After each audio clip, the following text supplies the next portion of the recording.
Pasal 22, rencana untuk membunuh Yesus. Hari raya roti tidak beragi yang disebut Paskah sudah dekat.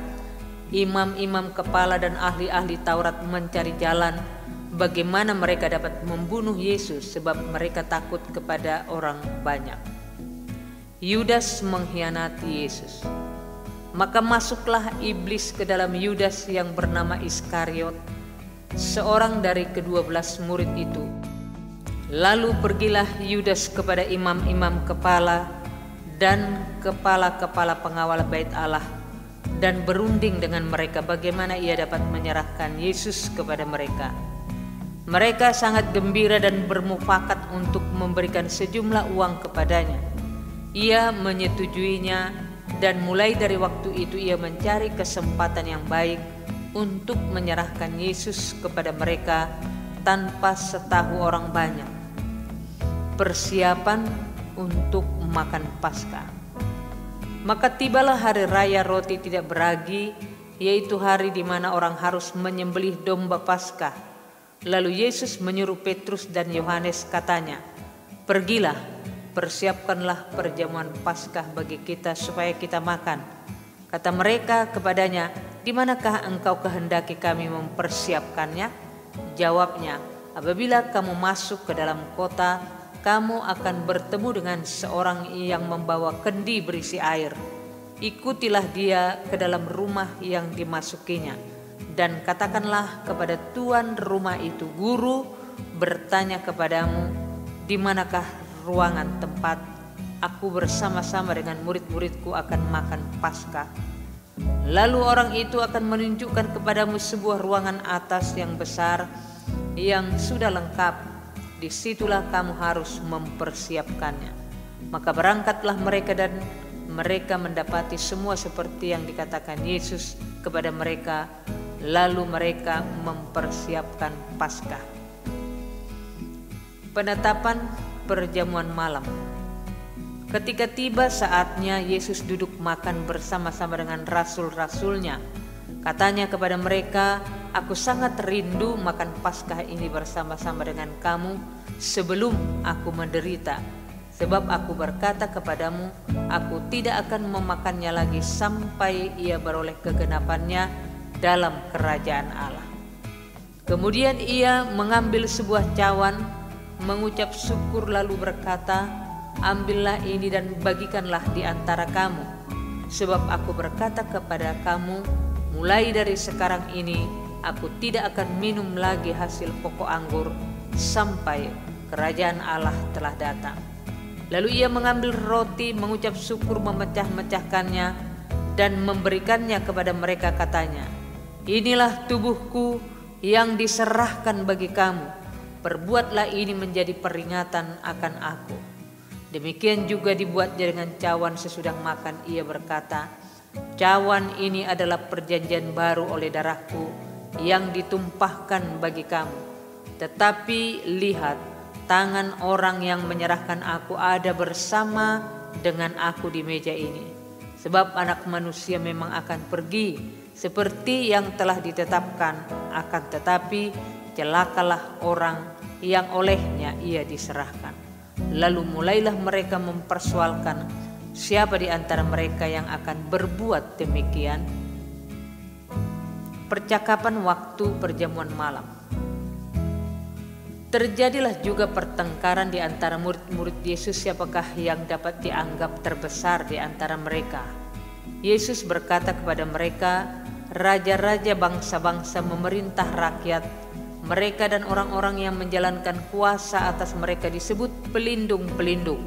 Tetapi kamu tidaklah demikian, melainkan yang terbesar di antara kamu hendaklah menjadi sebagai yang paling muda dan pemimpin sebagai pelayan. Sebab siapakah yang lebih besar, yang duduk makan atau yang melayani? Bukankah dia yang duduk makan? Tetapi aku ada di tengah-tengah kamu sebagai pelayan.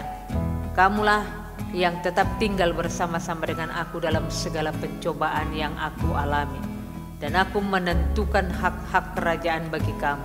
sama seperti Bapakku menentukan bagiku, bahwa kamu akan makan dan minum semeja dengan aku di dalam kerajaanku, dan kamu akan duduk di atas tahta untuk menghakimi kedua belas suku Israel.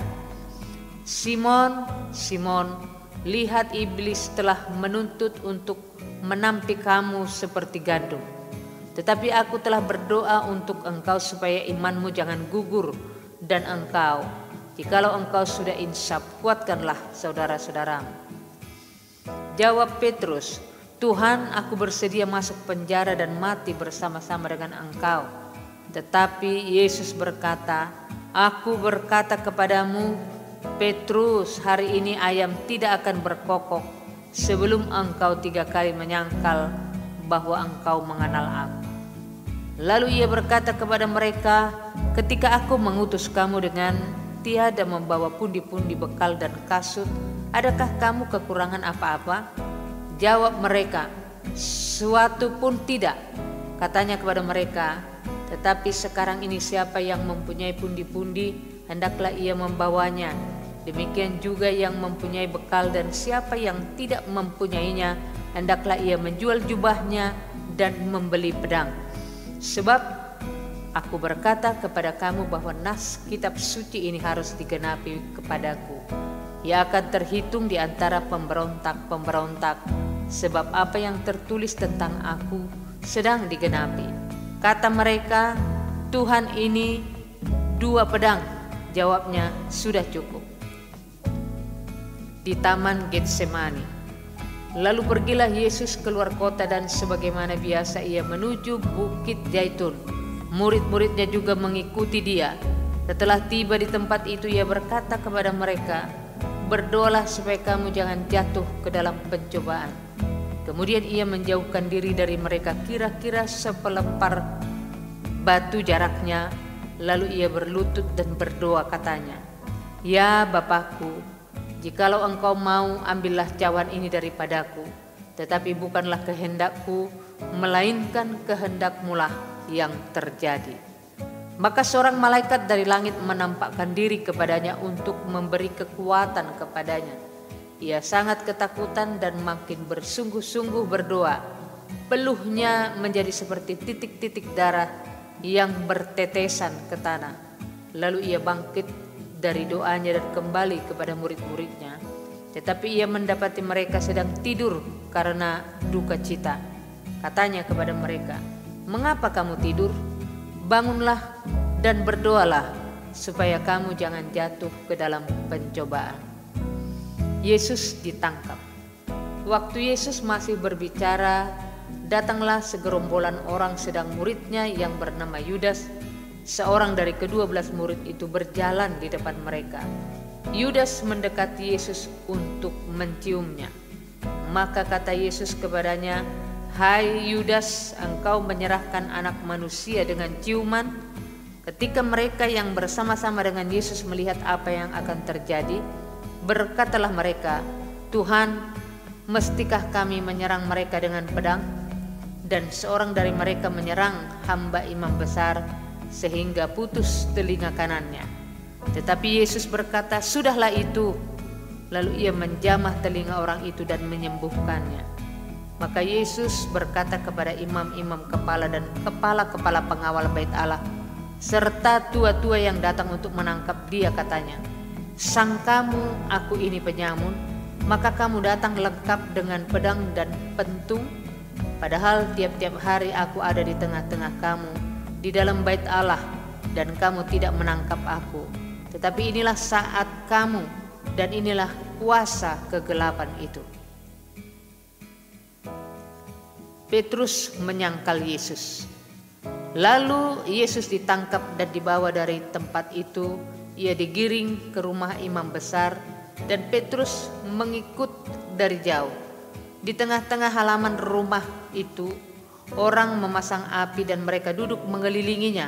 Petrus juga duduk di tengah-tengah mereka.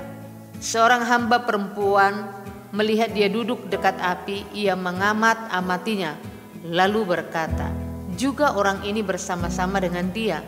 Tetapi Petrus menyangkal, katanya, bukan, aku tidak kenal dia. Tidak berapa lama kemudian seorang lain melihat dia lalu berkata, "Engkau juga seorang dari mereka?" Tetapi Petrus berkata, "Bukan, aku tidak." Dan kira-kira sejam kemudian seorang lain berkata dengan tegas, "Sungguh orang ini juga bersama-sama dengan dia, sebab ia juga orang Galilea." Tetapi Petrus berkata, "Bukan, aku tidak tahu apa yang engkau katakan." Seketika itu juga sementara ia berkata, "Berkokoklah ayam." Lalu berpalinglah Tuhan memandang Petrus, maka teringatlah Petrus bahwa Tuhan telah berkata kepadanya, "Sebelum ayam berkokok pada hari ini, engkau telah 3 kali menyangkal aku." Lalu ia pergi keluar dan menangis dengan sedihnya. Yesus di hadapan mahkamah agama, dan orang-orang yang menahan Yesus mengolok-olokkan dia dan memukulinya. Mereka menutupi mukanya dan bertanya, "Cobalah katakan, siapakah yang memukul engkau?" Dan banyak lagi hujat yang diucapkan mereka kepadanya. Dan setelah hari siang berkumpullah sidang para tua-tua bangsa Yahudi dan imam-imam kepala dan ahli-ahli Taurat. Lalu mereka menghadapkan dia ke mahkamah agama mereka. Katanya, "Jikalau engkau adalah Mesias, katakanlah kepada kami." Jawab Yesus, "Sekalipun aku mengatakannya kepada kamu, namun kamu tidak akan percaya. Dan sekalipun aku bertanya sesuatu kepada kamu, namun kamu tidak akan menjawab. Mulai sekarang Anak Manusia sudah duduk di sebelah kanan Allah yang Maha Kuasa." Kata mereka, "Semua, kalau begitu engkau ini anak Allah?" Jawab Yesus, "Kamu sendiri mengatakan bahwa akulah anak Allah." Lalu kata mereka, "Untuk apa kita perlu kesaksian lagi? Kita ini telah mendengarnya dari mulutnya sendiri." Pasal 23, Yesus di hadapan Pilatus. Lalu bangkitlah seluruh sidang itu dan Yesus dibawa menghadap Pilatus.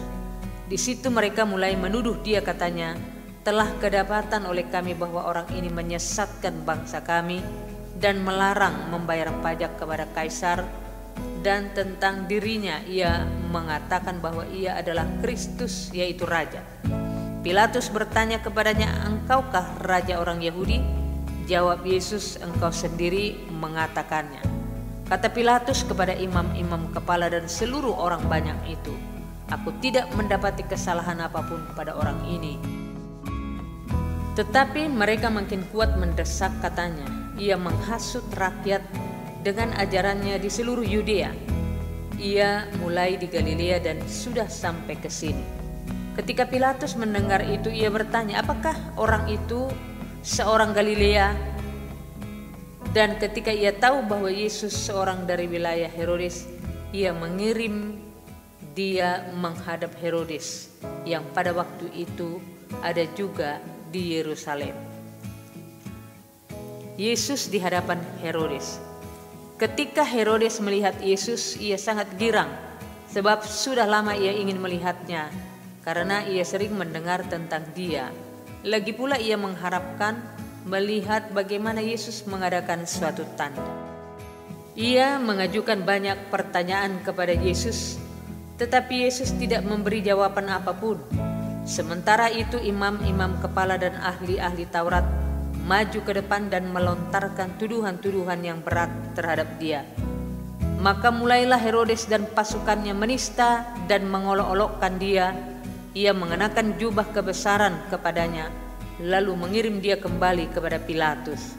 Dan pada hari itu juga bersahabatlah Herodes dan Pilatus. Sebelum itu mereka bermusuhan. Yesus kembali di hadapan Pilatus. Lalu Pilatus mengumpulkan imam-imam kepala dan pemimpin-pemimpin serta rakyat dan berkata kepada mereka, "Kamu telah membawa orang ini kepadaku sebagai seorang yang menyesatkan rakyat. Kamu lihat sendiri bahwa aku telah memeriksanya, dan dari kesalahan-kesalahan yang kamu tuduhkan kepadanya, tidak ada yang kudapati padanya. Dan Herodes juga tidak, sebab ia mengirimkan dia kembali kepada kami. Sesungguhnya tidak ada suatu apapun yang dilakukannya yang setimpal dengan hukuman mati. Jadi aku akan menghajar dia lalu melepaskannya. Melepaskan seorang bagi mereka pada hari raya itu, tetapi mereka berteriak bersama-sama, "Enyahkanlah dia, lepaskanlah Barabas bagi kami." Barabas ini dimasukkan ke dalam penjara berhubung dengan suatu pemberontakan yang telah terjadi di dalam kota dan karena pembunuhan. Sekali lagi Pilatus berbicara dengan suara keras kepada mereka karena ia ingin melepaskan Yesus. Tetapi mereka berteriak membalasnya, katanya, "Salibkanlah dia, salibkanlah dia." Kata Pilatus untuk ketiga kalinya kepada mereka, "Kejahatan apa yang sebenarnya telah dilakukan orang ini? Tidak ada suatu kesalahan pun yang kudapati padanya yang setimpal dengan hukuman mati. Jadi aku akan menghajar dia lalu melepaskannya." Tetapi dengan berteriak mereka mendesak dan menuntut supaya ia disalibkan, dan akhirnya mereka menang dengan teriak mereka.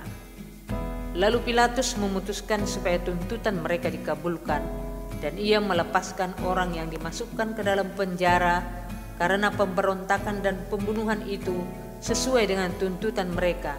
Tetapi Yesus diserahkannya kepada mereka untuk diperlakukan semau-maunya. Yesus dibawa untuk disalibkan. Ketika mereka membawa Yesus, mereka menahan seorang yang bernama Simon dari Kirene yang baru datang dari luar kota. Lalu diletakkan salib itu di atas bahunya supaya dipikulnya sambil mengikuti Yesus.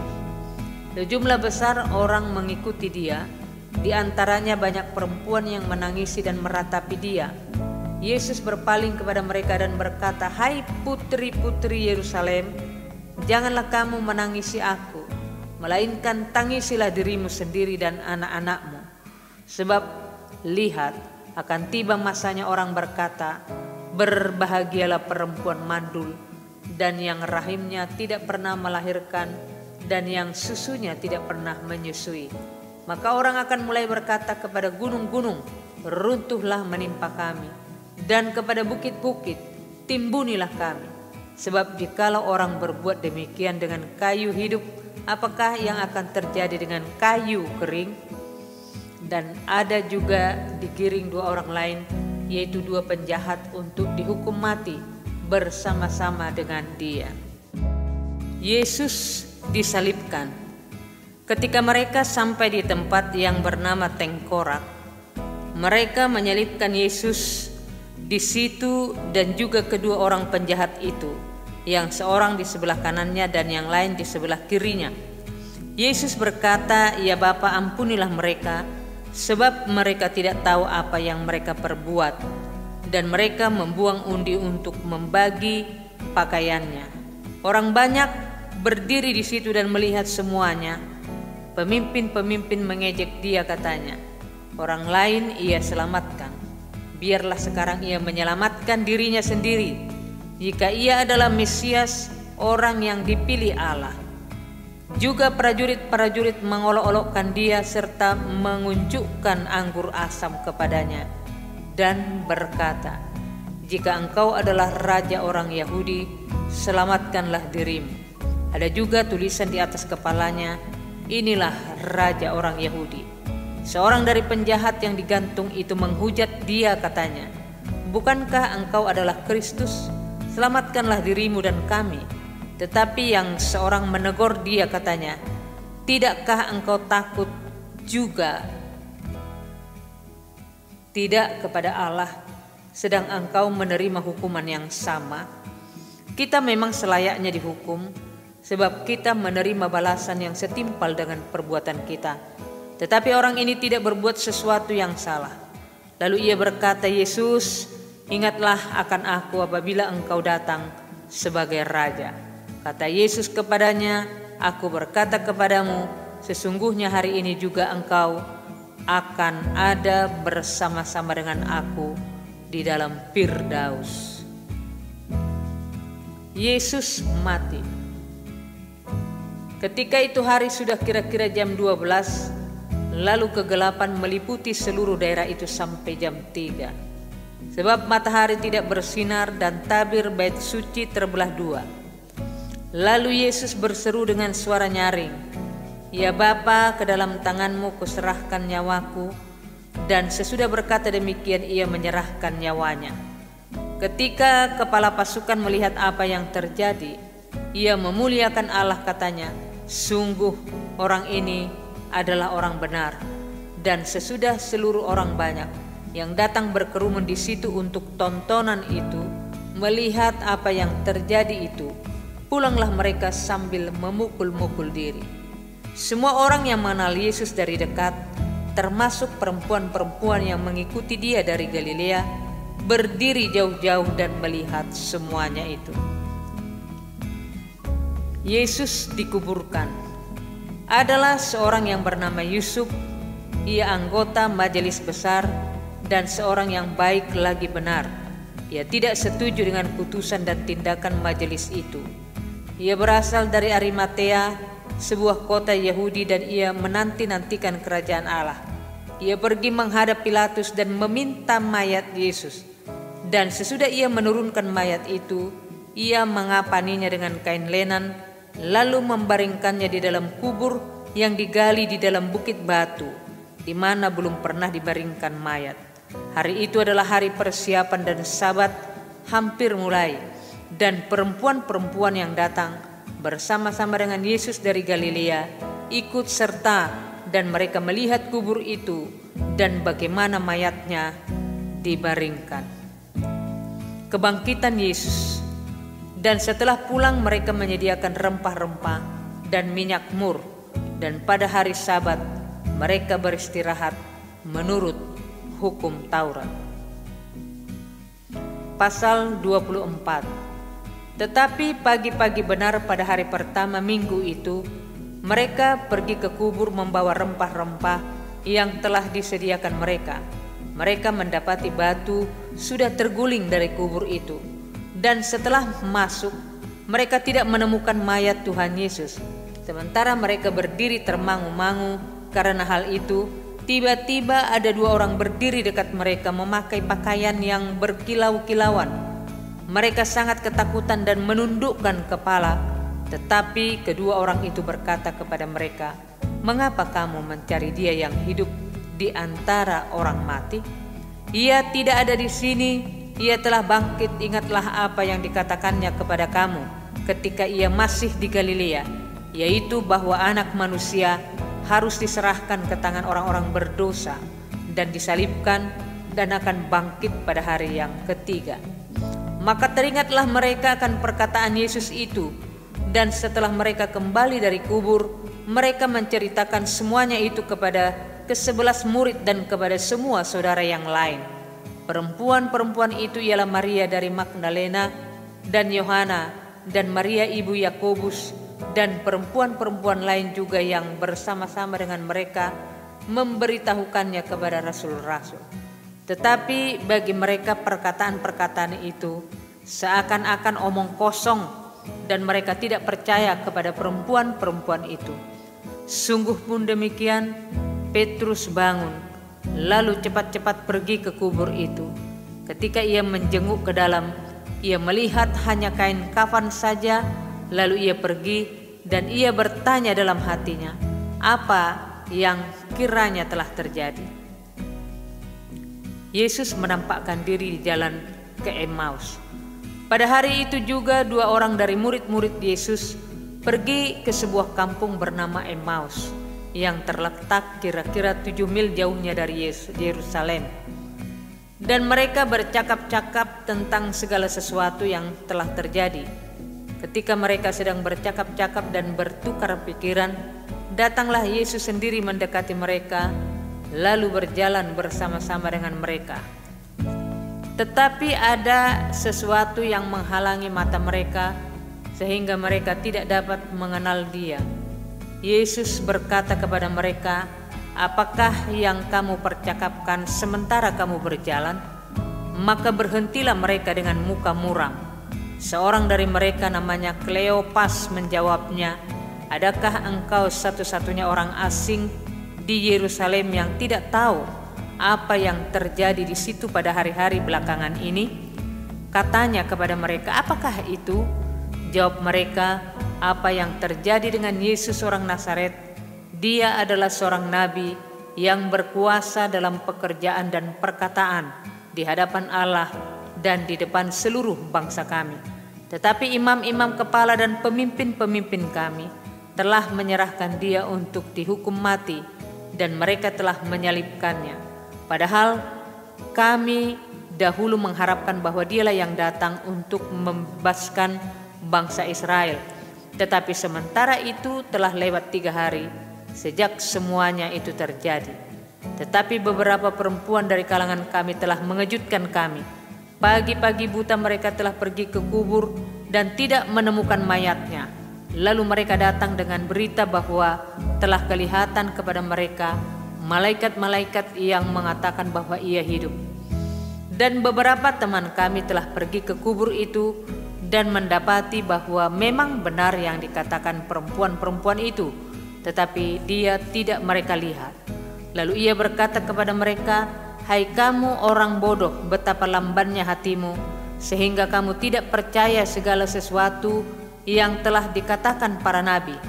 Bukankah Mesias harus menderita semuanya itu untuk masuk ke dalam kemuliaannya?" Lalu ia menjelaskan kepada mereka apa yang tertulis tentang dia dalam seluruh kitab suci, mulai dari kitab-kitab Musa dan segala kitab nabi-nabi. Mereka mendekati kampung yang mereka tuju. Lalu ia berbuat seolah-olah hendak meneruskan perjalanannya. Tetapi mereka sangat mendesaknya, katanya, "Tinggallah bersama-sama dengan kami, sebab hari telah menjelang malam dan matahari hampir terbenam." Lalu masuklah ia untuk tinggal bersama-sama dengan mereka.